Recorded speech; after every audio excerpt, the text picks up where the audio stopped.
Hello everyone, welcome back to the channel. I am your Ice Dragon, Rayron VR. And today we're going to go to the Frisco Discovery Center where we're finally going to get our very first big boy on this channel. So when we were at the NMRA convention over at Grapevine, we had to make a quick mad dash to the Frisco Discovery Center. So Grapevine was over here. Then we drove all the way up here to go to Frisco. So this particular building is the Frisco Discovery Center. Now, this particular building has several other museums kind of attached to it. So it has the National Video Game Museum, which I tried to go to, but it was a very hot day, and we were exhausted by the end of this particular tour. It also has the Traintopia, which is part of the Museum of the American Railroad, and it also has basically this entire complex on the back here. So the day that we went, it was a very hot day. I think it was like 110 in Dallas, and so we got like a quick 20-minute tour of this area. And I tell you what, Fairy VR and myself, we were exhausted by the end of it. We got a nice tan. Her face was red. We drank all the water that was provided to us. And yeah, it was definitely an exhausting experience, but worth it because this area has a lot of engines, and you'll see it here coming up. We had a big boy, we had a Centennial, we had a GG1 that I didn't realize that they had. So you guys will get to see all that awesome footage, but it was definitely worth the trip. Make sure you hydrate or have some sort of hats because doing this tour out here in the hot 100-degree weather in Texas was, whew, it was a challenge to say the least. So. All right, so with that, guys, let's go ahead and take a look at the Museum of American Railroad that has this outdoor complex and Traintopia. All right, guys, we barely made it from the train show. Looks like we're at the Frisco Discovery Center where 4018 is, but we're gonna try to book it. So welcome to the Discovery Center. All right, so one thing I forgot to mention is that in order to see the 4018, which is all part of the outdoor display, you actually got to make a ticket reservation online. They have set tours. Our tour was scheduled for 1 p.m., and we got here with like 5 minutes to spare because of traffic and getting out of the train show a little bit late, but we were able to make it, and here's all the footage.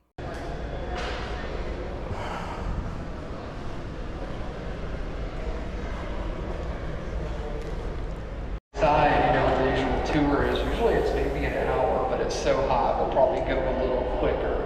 But feel free to ask questions, things like that as we go. Just the main rule is if you get to feel hot or overheated, you're like, you know what, I'm ready to go, let me know. And the second big rule, you'll see me looking at my shoes a lot. It's because we're walking on the train tracks. I like to say, look where you step, not where you're going. We will get up on some of our new concrete we've been pouring this week and over the last few weeks. But until we get there, we are walking on the tracks a little bit. So we'll head on out this way. Thank you. Thank you. You're welcome.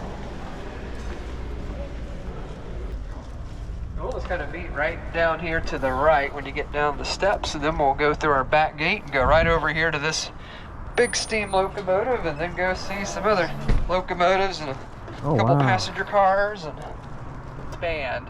And we'll see a lot of this stuff is going to look like it's been outside for 60 years. And internally they are, and I haven't even been in a lot of them myself because they're in just such bad condition. But the museum couldn't expand in Dallas, so began looking for, okay, maybe 13 to 14 acres of land compared to under 2 in Dallas, because we wanted room to really spread them out because the collection had gotten so big, it was all so tight and crammed in. But the big problem was there wasn't room to build facilities. So again, guys, to give you a little bit more context about this particular museum, for the most part, it is more of a guided tour type of museum. As I stated kind of earlier, you got to purchase tickets, which I'll go ahead and leave a link down below that you guys can look at if you want to take this tour and see the 4018 as well. But what's interesting about this is that the tour guide there was saying that a lot of this equipment was moved from the Texas State Fair over here, but the big issue they have is that facilities is the big issue. And so they've been pouring new concrete to try to avoid the, walking on the tracks there, which, can be a potential liability.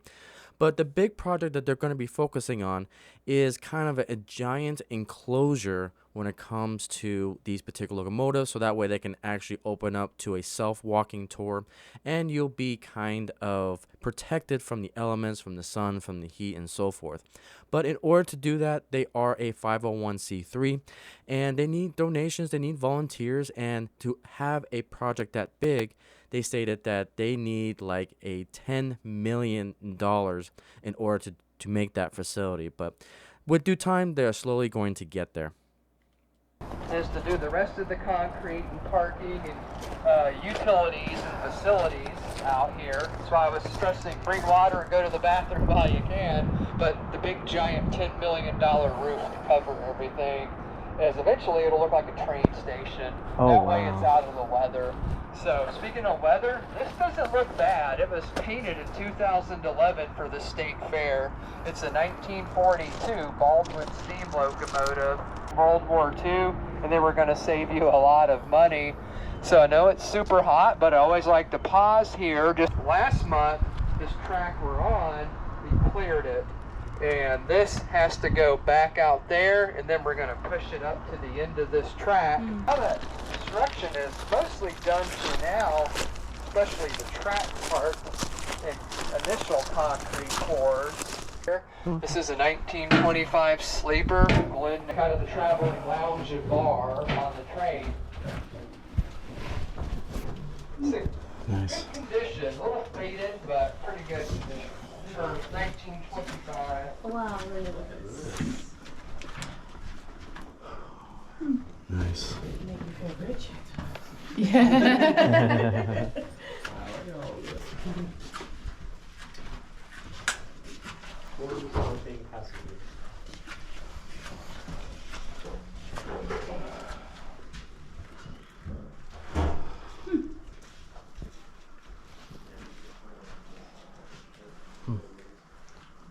This wasn't just a sleeping car, it was a Pullman car. It was a brand. Think of it like a Hilton or something on wheels. That's kind of the idea of it. It's almost.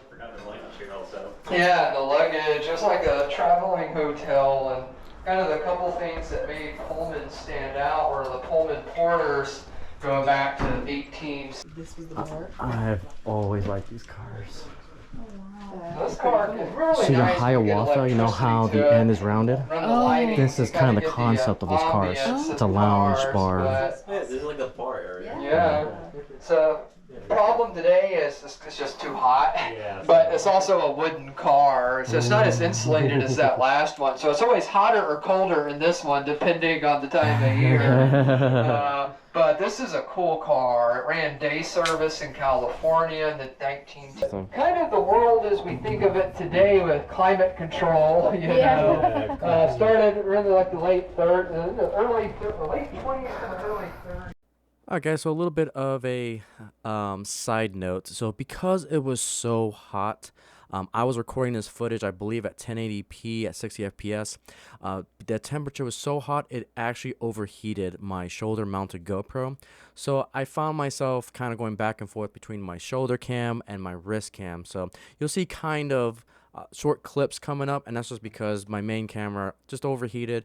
And I also took a lot of pictures to try to make up for that. So you'll see more of the locomotives in picture format coming up. We started to paint the one in the middle, but all the willow trees got it. All the little shedding, floating little sheds landed on it, so we got to get it towed to our building to get it repainted. So if anybody wants to go in the caboose real quick, 'cause I know it's real hot. Right here? Correct, it's a big step because as far as Big Boy has moved since we got it. But this track just got built, this concrete just got poured. And after we moved the big Frisco steam engine where we entered, this will get moved to the end of this track right here. Okay. They get a staircase for it, Nice. so we can get it on display at the end of this track I'm standing on.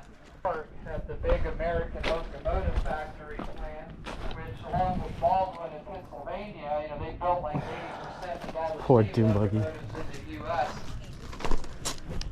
that it's got 16 68-inch wheels to help support the weight. It gives it all of its traction for pulling 7.2 million pound planes.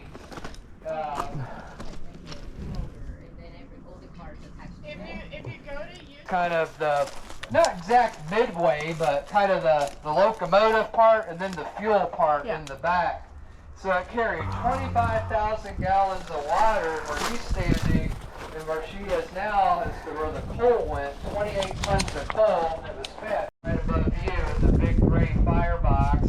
That heat went up and boiled all the water being pumped up into here. This was 300 pounds of pressure in the boiler, and that steam on these big locomotives could be high 5 to low 600 degrees Fahrenheit as it was reheated to hit the pistons. And the steam is being made up there. The fireman makes the fire, boils the water into steam. The engineer operates the locomotive with the steam, and the steam would come down to the pistons to push the rods back and forth. And then we're kind of missing just a few of the parts that we took off. Like that right there, as it gets pushed back and forth, that turns all the wheels. The directional bar. Yeah, we took a lot of the parts off just to tow it here a lot easier. And they built 20 initially, 41, 42, and then ordered 5 more that were built in 44, 45. And Question. all right, Can we like look up there? just be careful. The cab itself is not open. Just be open.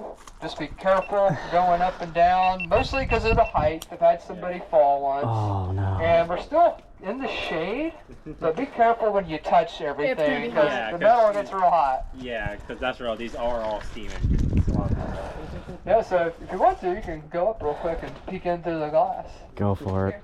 It's not too terribly hot if you want to climb up. Okay. Yeah, so. Just be careful, okay? Yeah. I'll catch you. But...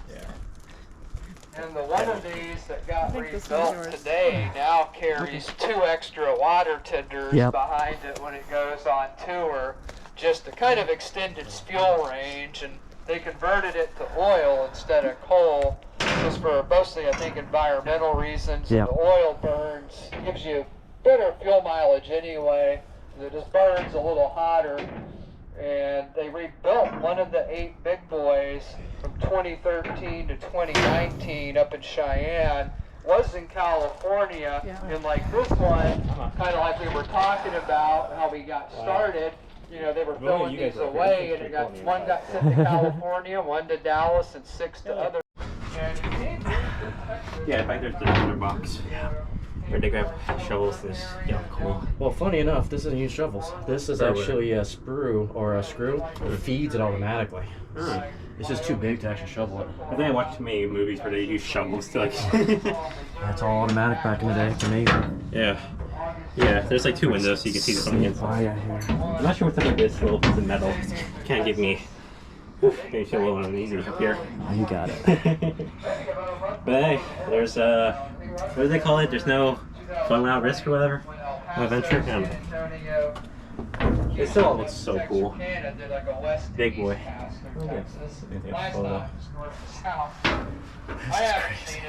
Yeah, tell me. 40. But overall hot in general, it goes without asking or saying. Yep. Like 2 months, and this was the model they liked. It ran on the overhead electric wires. Will this pull like a regular, like one of this?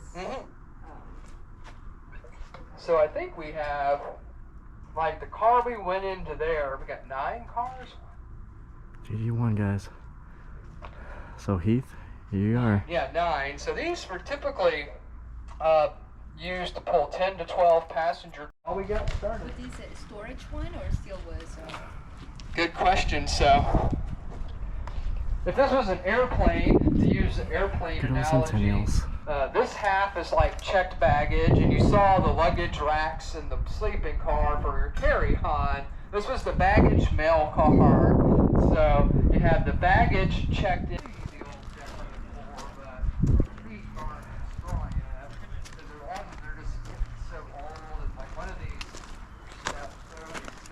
Oh, my 4018.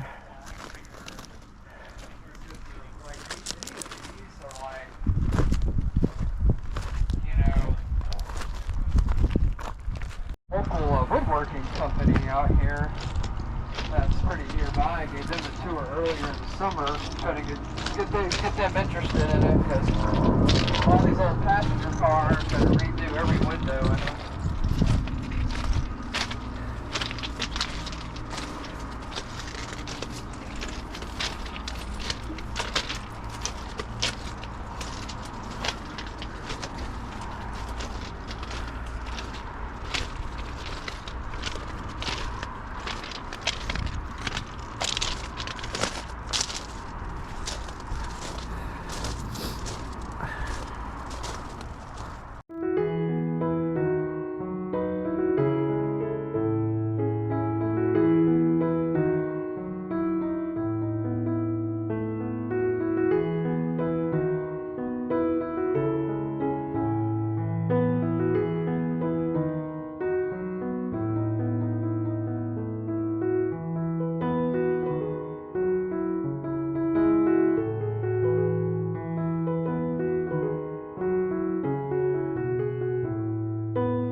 All right, so with the outdoor tour completed, it was now time to look at Traintopia. Now, this was a two layout kind of little room that had a Lionel scale that you can see there, but it was under construction at the time we visited. And then, but in the back, that was kind of the crown jewel. It is a massive indoor G scale layout, which was awesome to see. But yeah, we were definitely suffering a little bit of heat exhaustion after dealing with that temperature. So we did the best we could to try to finish this and then head back to the hotel to rest up and then head back to a train show because there was still a lot more to look at. So as you can see, here is the massive G scale. Those are the controllers there with the screen. And it was a very, very nice display. Keep you safe. Can I have a check out the camera outside? You don't go out. No.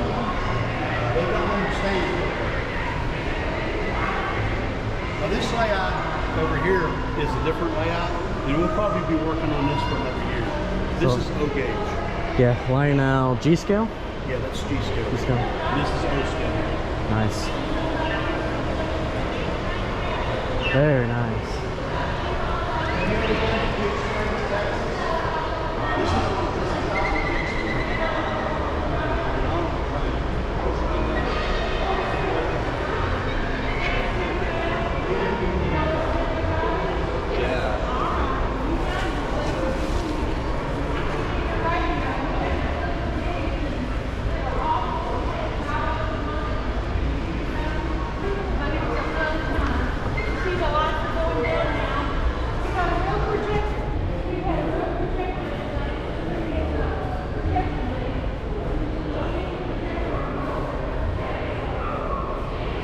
This is amazing. It's very rare that you see a G scale layout inside. Just massive.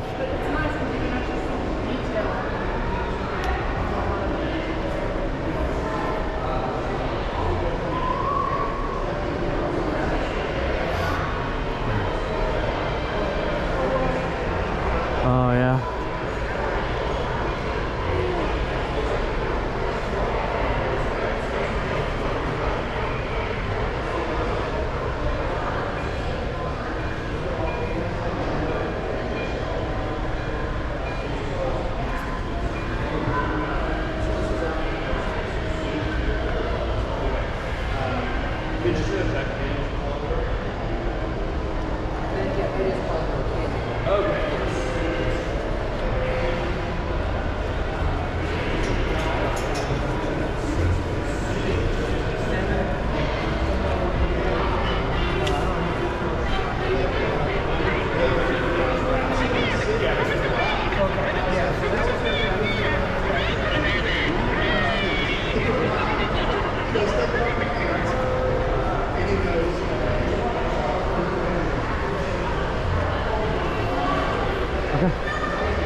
Alright guys, thank you so much for watching. That was basically the museum and Traintopia. Again, this is just a few of the offerings at this Frisco Discovery Center.